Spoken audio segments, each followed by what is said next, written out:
You're too late, Jubei-Chan, for now I possess the lovely Eyepatch, and with it, all of its techniques and powers. Oh, yes! It is now mine! All the power, all the techniques, now I'm the master!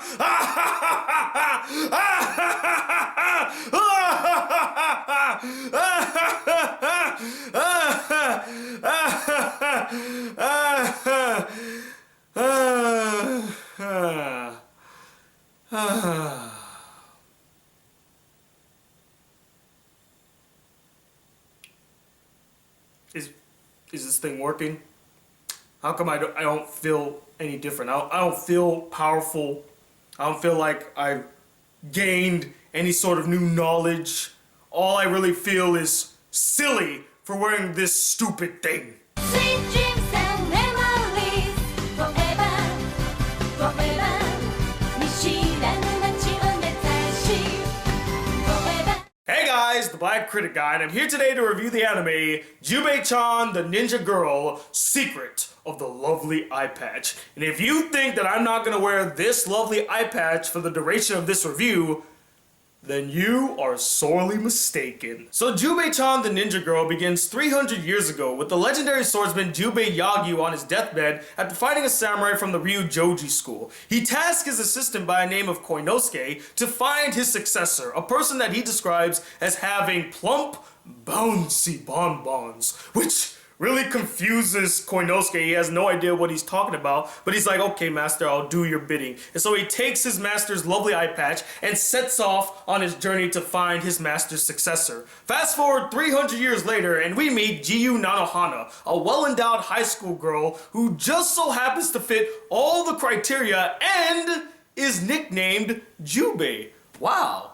What a fortuitous encounter. This must be the perfect candidate for the lovely eyepatch. And so Koinosuke approaches Jiyu and offers her the lovely eyepatch, but she is very reluctant to accept it. But after being placed into a corner, she just decides to take on the eyepatch, and now she must fight the remnants of the Ryujoji school, as well as deal with a lot of wacky, over-the-top situations. Now, once again, this anime was graciously sent to me by one of my subscribers, simply known as Jaden. And if you're watching this, Jaden, thank you so much for going out of your way to send me this wonderful anime. I truly appreciate it. And after doing some background research on Jubei-Chan, the Ninja Girl, I discovered that it was written and directed by a man named Akitaro Daichi. Now, once again, you may not be familiar with that name, but you may be familiar with his work, as in the same year that he made this anime, he also directed one of the most poignant, tragic,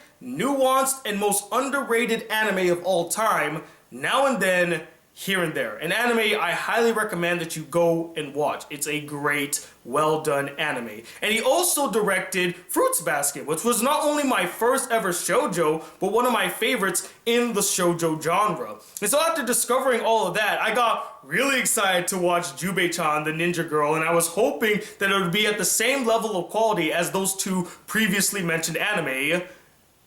And it definitely did not disappoint. Right off the bat, Jubei-Chan, the Ninja Girl, has some quality 90s animation that was done by Madhouse. And it's so damn good to see Madhouse making some solid animation after seeing the animation they did for that atrocity that I reviewed a couple weeks ago. The aesthetics are quite pleasing to the eyes.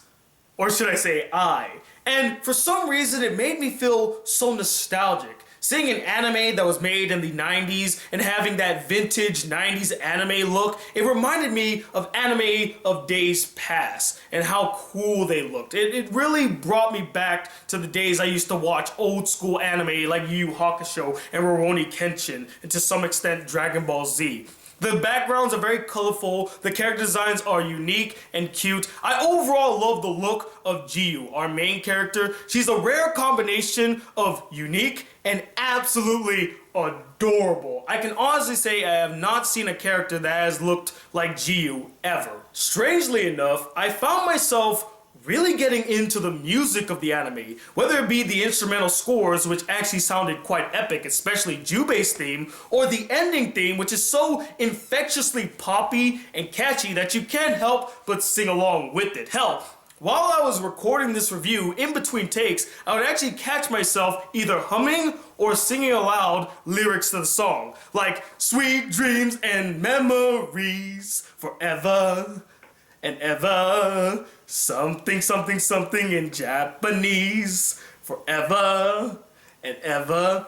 It's just so lighthearted, infectious, catchy, poppy, bouncy. It just puts you in a good mood that you can't help but want to listen to it over and over again. Hell, I would sit through the entirety of the ending theme just so I could hear that song. And the Japanese voice cast was great. They did an excellent job with their comedic deliveries. They hit it right on the nail, delivering some funny lines and giving a lot of energy and personality to their characters.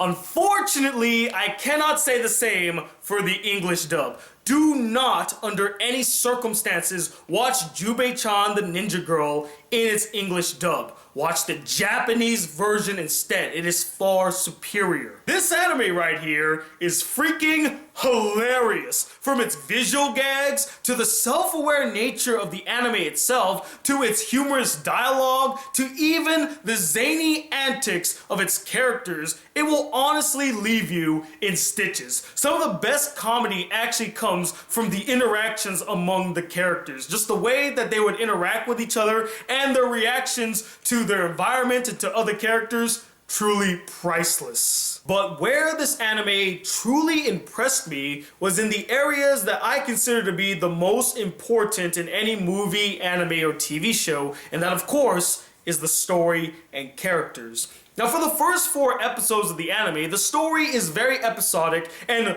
laughably ridiculous. But the anime was very self-aware of this fact, and so I embraced the lunacy of the story and premise, and I had fun with it. And honestly, if it stuck to this path, I still would have really enjoyed the anime because it was so infectiously addicting and charming. But then the story does something truly unexpected. After episode 5, the story takes a dramatic turn and becomes a focused story arc. And even more extraordinary, it's effective. I actually bought into the drama and was fully invested and wanted to see where it was going. I know.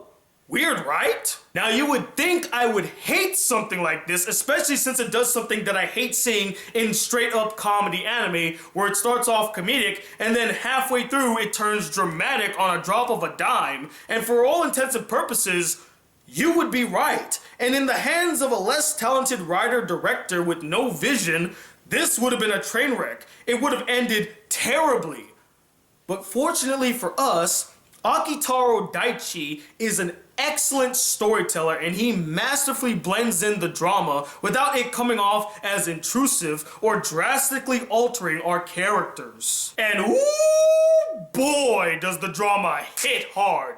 It truly resonated and moved me, especially when it came to the dramatic and quite touching backstory between Jiyu and her father Sai. The drama helped to add new dimension to the story to make it even more captivating than it already was. Because of the drama, there was more depth, there was more intrigue, there was more at stake, more consequences, and because of that, more interest to see how the story is going to unfold, where it's going next. This dramatic turn also seeps into the characters, as at first they start off as solid, likable, and effective comedic characters, but then they're given extra depth and complexity to make them much more. This is especially true for characters like Jiyu, Shiro, and Sai. Jubei begins this anime as the typical straight man in a comedy, reacting to the outrageous personalities that surround her and the ridiculous situations that she gets into. And for that, it was effective, likable, and freaking hilarious. But as the series progressed, they delved more into her character and we started to see the internal conflict that she faced with her identity as a person.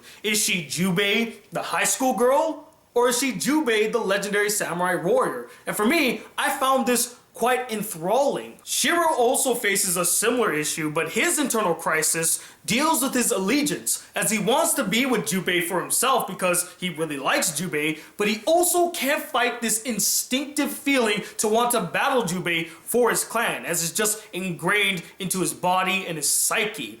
This makes for a very conflicting, troubling, and interesting dilemma, and the duality of these two characters is just freaking fascinating. And this anime has one of the best, if not the best, father-daughter relationship I've ever seen. It's sweet, emotional, funny, touching, charming, everything under the rainbow. And their episode together, episode 8, where it explored their backstory and their relationship, is without question the best episode in the entire anime. And all the comedic characters were such a delight to see, especially Bantadu and his ruffians, both of which look like, sound like, and are named after monkeys. You gotta admit, that's pretty damn hilarious. And every time these characters showed up, I knew I was in for a really hilarious, enjoyable scene. They were such a treat to watch. Now honestly, I don't have any major issues when it comes to Jubei-Chan, the ninja girl. I found it to be a very unique and well executed anime.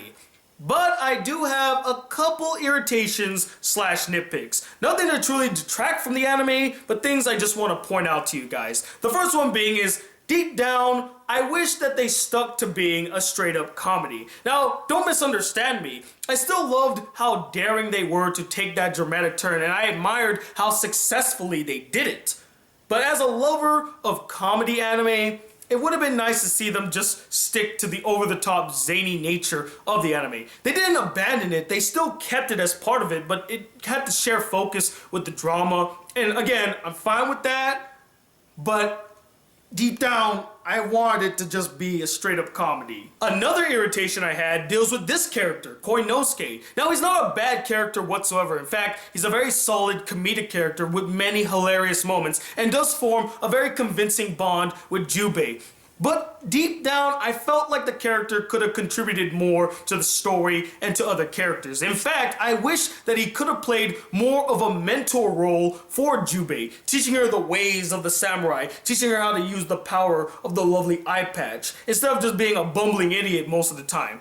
But again, the character is still likable, he's still charming, I enjoyed him. I just personally wish he could have contributed more, been more of a badass, and maybe even teach Jubei and form an even stronger bond than just a comedic one with Jubei. But overall, guys, Jubei-Chan the Ninja Girl, Secret of the Lovely Eyepatch, much like Akitaro Daichi's next work, Now and Then Here and There, is such a rare gem of an anime, and I am so glad and very fortunate to have been able to watch it for myself. It's well executed, well written, well directed, great animation, fun characters, an enthralling story, and pulls off something that not a lot of anime are able to pull off, perfectly blending comedy and drama and not making one overpower the other.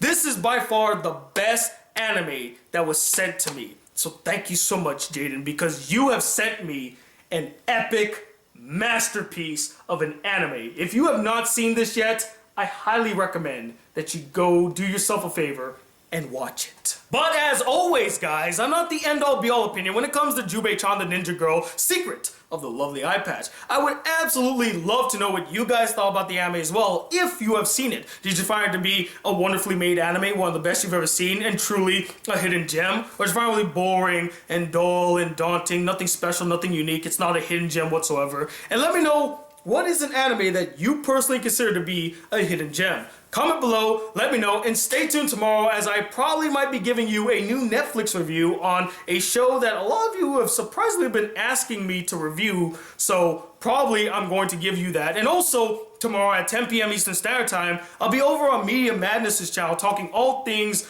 Iron Fist. That means we're going to be delving into some spoilers, and woohoo! I have a lot to say about that show. But until those videos come, guys, if you'd like to support the Black Critic Guy just a smidge more, why not donate to my Patreon account? There's a link in the description. And if you'd like to send me any fan letters, send it to this P.O. box right up here. And if you would like to see more videos on this channel, be a part of the Black Critic Group, please hit that subscribe button below, hit that bell button to be notified when I get a new video out. Like this video if you really enjoyed it. And I'm telling you what, second, the lovely eye patch wearing samurai known as the Black Critic Guy. Till then, peace, YouTube.